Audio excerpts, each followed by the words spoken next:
Bonjour à tous, très heureuse de vous retrouver pour un nouvel épisode de l'ABC de la foi. Aujourd'hui, nous allons bouger, marcher au moins intérieurement puisqu'il va être question du pèlerinage.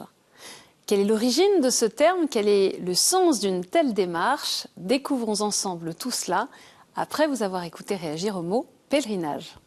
Alors, pèlerinage, ça signifie pour moi repartir sur les traces de nos ancêtres ou de l'histoire. Et ben, je dois dire qu'on y est un petit peu là. On est en train, j'ai un bout de famille qui habite ici et justement, on est en train de voir tout ce qu'ils ont vécu dans ce quartier. Et oui, c'est retourner dans le passé et revoir. Mais ça n'a pas forcément un caractère religieux pour moi. C'est un groupe d'hommes, une groupe de personnes, disons, qui va dans un lieu généralement appelé sanctuaire, pour prier la divinité qui se trouve là. Ah non, moi j'ai pas fait de pèlerinage, vraiment pas. Je regarde les gens qui font des pèlerinages, j'étudie les pèlerinages, les chemins et tout. Par exemple, à Saint-Malo, il y a des pèlerinages qui passent là. Mais bon, c'est pas mon truc. Alors, j'ai été voir les pèlerinages à Lourdes 2 fois, je crois. C'est assez intéressant, c'est assez curieux. Dans une vie, si on connaît ces choses-là, il faut aller voir, même si on n'est pas catholique, il faut aller voir ces choses qui semblent, pour les non-catholiques, quand même un peu bizarres. Pour moi, un pèlerinage, c'est une quête justement religieuse. C'est des personnes qui se rassemblent pour prier et pour se rassembler sur leurs croyances.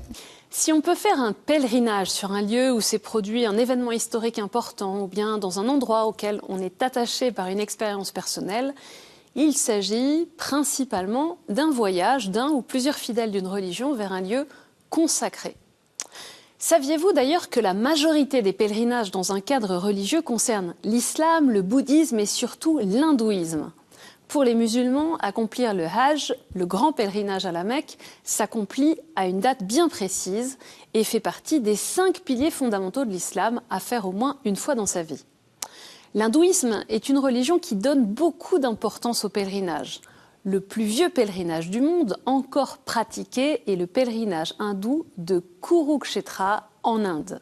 Et le plus important pèlerinage hindou est le Chardham. Alors d'où vient cette tradition du pèlerinage pour les chrétiens? Dans l'Ancien Testament, déjà, le peuple d'Israël se rendait en pèlerinage vers le temple de Jérusalem. Le psaume 122 nous partage cette joyeuse espérance. Quelle joie quand on m'a dit « Allons à la maison du Seigneur, enfin nos pieds s'arrêtent dans les portes Jérusalem ». Depuis les premiers siècles, les chrétiens ont repris cette tradition et se sont mis en route vers les hauts lieux de la foi. Et au IVe siècle, lorsque les persécutions de l'Empire romain ont cessé, les lieux des martyrs ont été ouverts à la vénération publique. Ont alors commencé la série des pèlerinages dont témoignent des documents comme les journaux de voyage des pèlerins eux-mêmes, en particulier en Terre Sainte.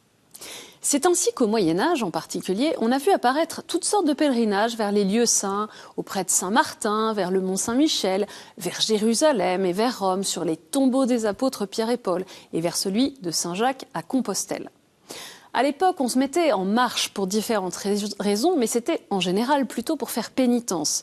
Et souvent, on était motivé par cette idée que ces efforts, cette ascèse sur le chemin, obtenaient des grâces spéciales de la part de Dieu. On peut constater que tous ces pèlerinages connaissent depuis plusieurs dizaines d'années un véritable renouveau.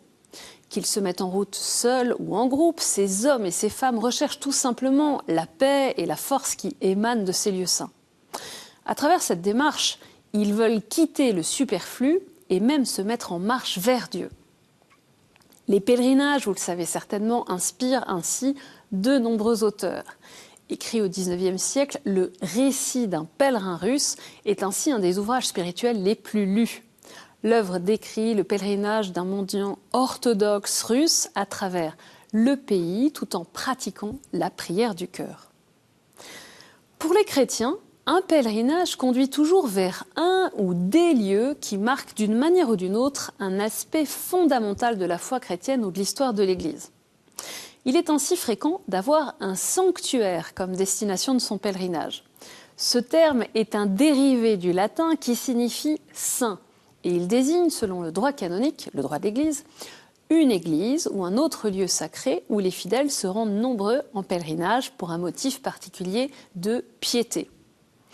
Ce motif peut être lié à la vie ou au passage d'un saint, à une apparition de la Vierge Marie, à un message particulier délivré par l'intermédiaire de la mère du Christ ou d'un saint et reconnu par l'Église. Si les miracles, les faits, les traditions qui sont à l'origine de tel ou tel sanctuaire ne sont pas objets de foi, ils sont bien au service de la foi. Les pèlerinages peuvent se pratiquer toute l'année, mais certaines occasions particulières attirent encore davantage vers les sanctuaires.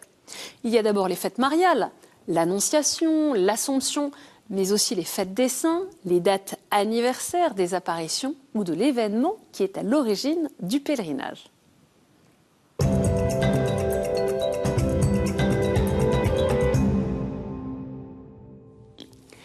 Le pèlerinage, qui est en réalité le signe de la condition de tout disciple du Christ dans ce monde, celui qui marche à sa suite, a toujours occupé une place importante dans la vie du chrétien. Le pèlerin a toujours un but, écrit Benoît XVI, même si parfois il n'en est pas explicitement conscient, et ce but n'est autre que la rencontre avec Dieu à travers le Christ. Au cours de l'histoire, le chrétien s'est mis en marche pour célébrer sa foi dans les lieux qui rappellent la mémoire du Seigneur ou dans ceux qui représentent des moments importants de l'histoire de l'Église. Il s'est rendu dans des sanctuaires qui honorent la Mère de Dieu et dans ceux qui conservent la mémoire vivante de l'exemple des saints.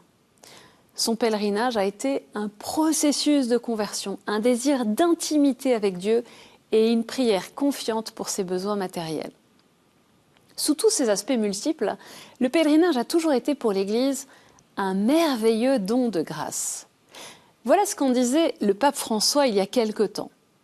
Se rendre en pèlerinage dans des sanctuaires est l'une des expressions les plus éloquentes de la foi du peuple de Dieu et manifeste la piété de générations de personnes qui, avec simplicité, ont cru et se sont confiées à l'intercession de la Vierge Marie et des saints.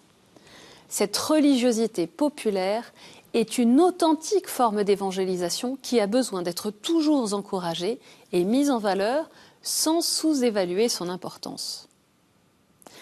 Dans la tradition chrétienne, le pèlerinage a toujours eu plusieurs sens, plusieurs dimensions. C'est en même temps un ressourcement dans la foi et la conscience de le vivre comme membre de l'Église, une démarche de conversion personnelle et collective, un temps de prière et de pénitence et une expérience de vie fraternelle. Le pèlerinage chrétien symbolise la marche du peuple de Dieu sous la conduite de ses pasteurs, les évêques et les prêtres, à la rencontre de celui qui est, qui était et qui vient.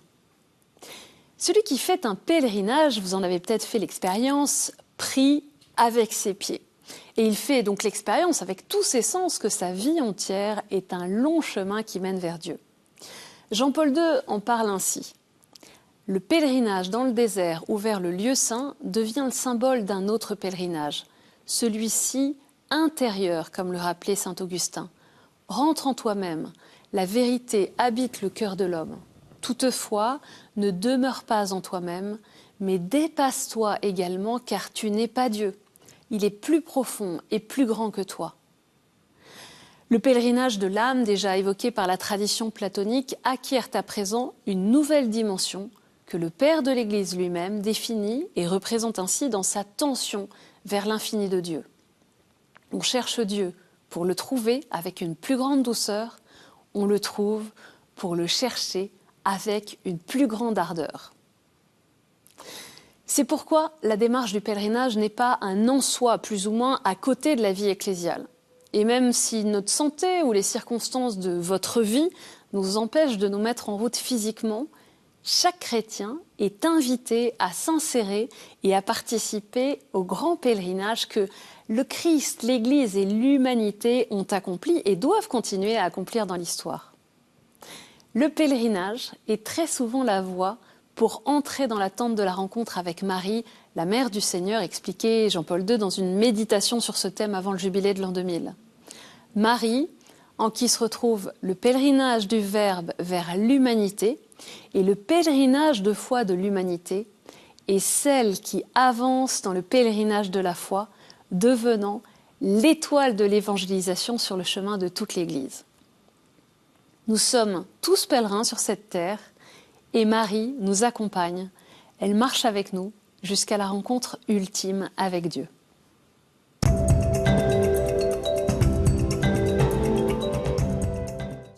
Place maintenant à la mise en pratique. Une première idée, c'est bien sûr de faire l'expérience près de chez soi de la démarche même de pèlerinage. Il y a forcément un sanctuaire à quelques minutes ou quelques heures de chez nous.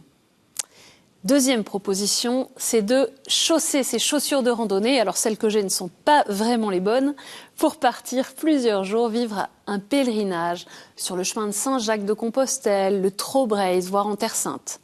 Quitter son chez-soi, ne prendre que le nécessaire dans son sac à dos et se retourner vers l'essentiel. Troisième idée, tournons notre cœur vers le but ultime de notre vie, de notre pèlerinage sur la terre, et prions avec ce texte de l'Apocalypse au chapitre 21.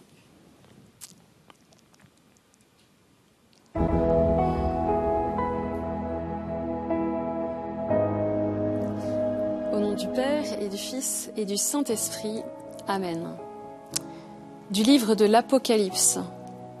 Alors, j'ai vu un ciel nouveau et une terre nouvelle, car le premier ciel et la première terre s'en étaient allés, et de mer il y en a plus. Et la ville sainte, la Jérusalem nouvelle, je l'ai vue qui descendait du ciel d'auprès de Dieu, prête pour les noces, comme une épouse parée pour son mari. Et j'entendis une voix forte qui venait du trône. Elle disait « Voici la demeure de Dieu avec les hommes. Il demeurera avec eux, et ils seront ses peuples, et lui-même, Dieu avec eux, sera leur Dieu. Il essuiera toute larme de leurs yeux, et la mort ne sera plus, et il n'y aura plus ni deuil, ni cri, ni douleur. Ce qui était en premier s'en est allé. Amen. C'est la fin de cet ABC de la foi sur le pèlerinage. Cette émission est à retrouver en vidéo, mais aussi en podcast sur ktotv.com, à partager aussi sur les réseaux sociaux. Je vous donne rendez-vous la semaine prochaine. Que le Seigneur vous bénisse.